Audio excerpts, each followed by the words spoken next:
the significant expansion of the welfare state.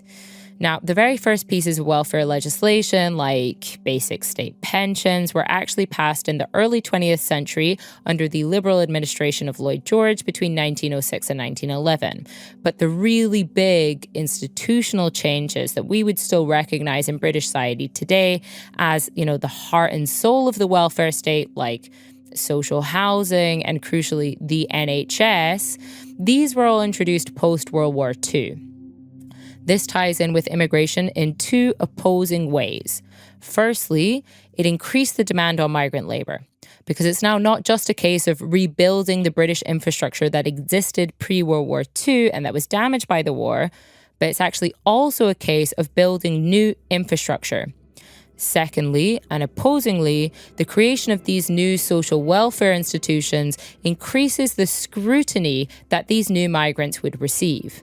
So this is kind of the point where, the rhetoric that we're all now really familiar with that frames migrants as parasitic welfare scroungers becomes really mainstream.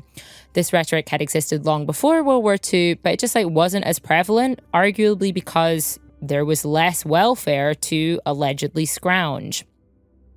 To that point, some migration historians have argued that all modern xenophobia can be linked to the rise of welfare states. Writing on the emergence of migration controls in 20th century France in his book Policing Paris, historian Clifford Rosenberg writes that societies across Europe tried to stave off social unrest and to nurture potential soldiers by creating new privileges for their own citizens.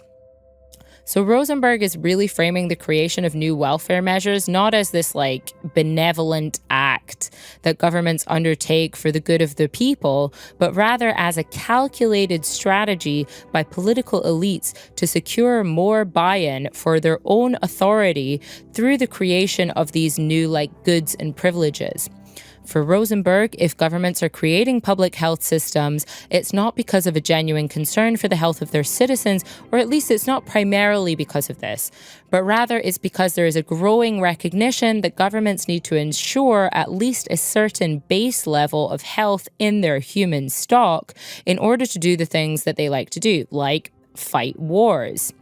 Rosenberg also argues that it was precisely the creation of these new benefits and privileges, which were to be granted only to national citizens, that leads most people to start conflating the terms foreigner and immigrant. Prior to this kind of elevation of national citizenship happening with the first welfare reforms at the end of the 19th and through to the early 20th century, most people would have been just as likely to view someone from a neighboring region as foreign as they were to view someone from a neighboring country as foreign. But by creating these benefits that could only be accrued by the national population, governments in a way created the idea of a national population. They encouraged people to buy into the idea of a national community and a national identity that clearly identified who was within and who was without. And this is the context in which the first migrants of what would come to be known as the Windrush generation arrives.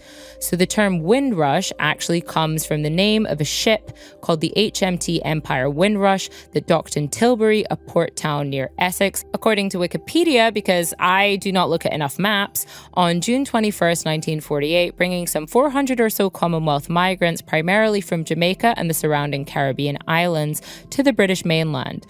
And to show you just how intertwined this migration, welfare state creation, and imperialism nexus is, it's just 13 days after the HMT Windrush arrives in England that the NHS opens its doors for the first time. Maybe quite predictably, what we are seeing happen in the 30 years or so after the passage of the British Nationality Act of 1948 and the arrival of HMT Windrush in Tilbury is the closure of British borders to the black and brown British subjects of the former colonies, whilst at the same time, the border actually increases impermeability for the white migrants primarily of Europe. So the situation at the beginning of the post-war era is that citizens of states forming part of the former British Empire have free access to live and work in the UK, no questions asked. But then a series of legislations passed in the 1960s, 1970s, and 1980s completely shut this system down.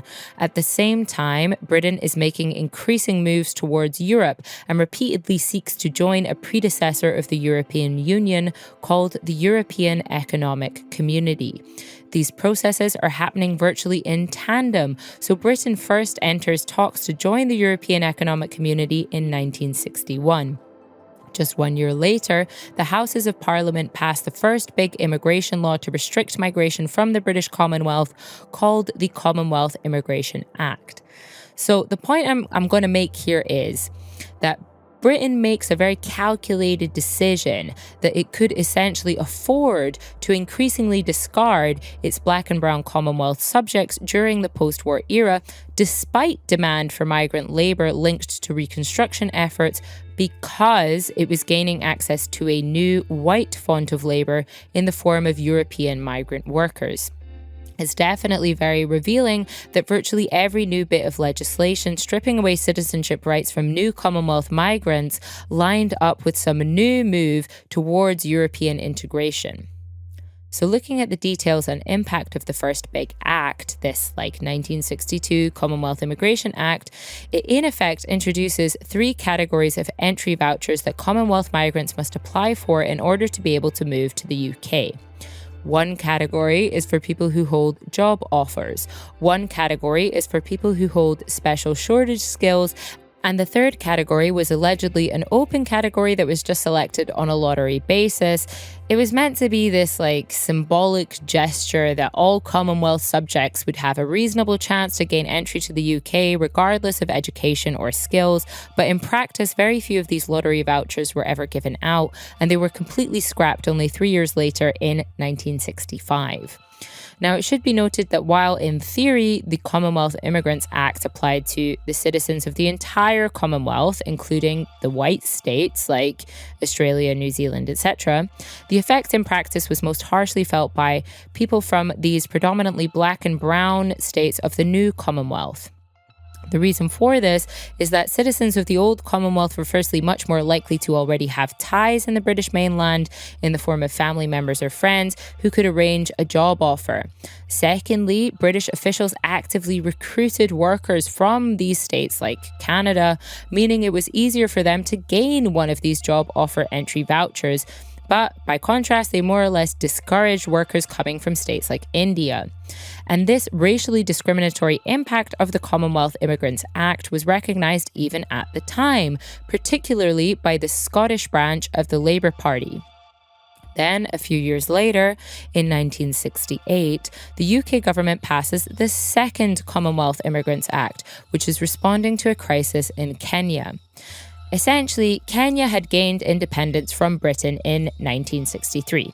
However, there was a large community of Indians and South Asians living in Kenya who had been encouraged to migrate during the era of British colonial rule because they were a very cheap source of labour, who all held British passports. Now, at the time of independence, the new Kenyan administration gave these groups 2 years to claim Kenyan citizenship and give up their British passports.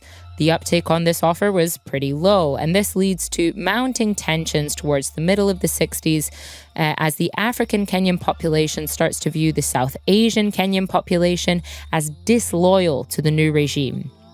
As a result of the discrimination and violence that followed, many of these South Asian Kenyans start using their British passports to move to the UK.